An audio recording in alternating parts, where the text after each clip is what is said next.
السلام علیکم every one, welcome in my YouTube channel. I am Noor Ansari اور آج ہم خورشید الاسلام کے سوانح حیات سمجھنے جا رہے ہیں. خورشید الاسلام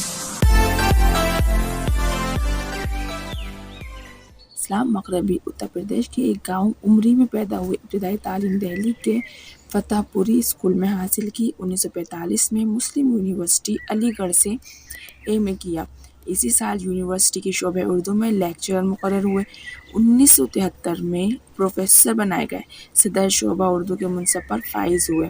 1979 میں ملازمت سے سبکدوش ہوئے.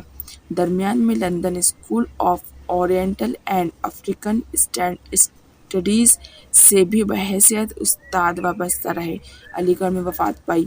خورشید الاسلام نے ذہانت کے آثار بچپن سے نمایاں تھے.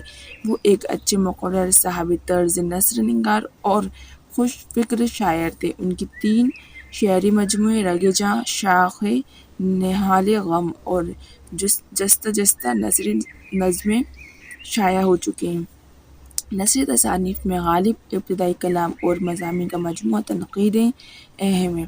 رالف رسل کے ساتھ مل کر انگریزی میں ان کی 2 کتابیں 3 مغل پوئٹس اور غالب لائف اینڈ لیٹرز شائع ہوئی ہیں.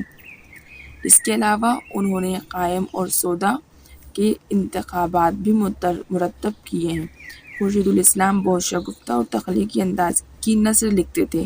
ان کے تنقیدی مضامین میں بھی شگفتگی کا یہ انداز قائم ہے. پیش نظر مضمون میں مرزا ہادی رضویٰ کی مشہور ناول امراؤ جان ادا پر ایک نئے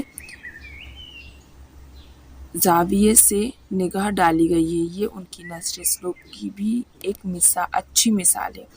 تو یہ تھے خورشید الاسلام کی سوانحیات. آپ چاہو تو اس کا اسکرین شاٹ بھی لے سکتے ہو، اور اگر کچھ بھی آپ کو ڈاؤٹ ہے تو آپ کمنٹ باکس میں میسج کر کے پوچھ سکتے ہیں. انشاءاللہ ملیں گے نیکسٹ ویڈیو میں. اللہ حافظ.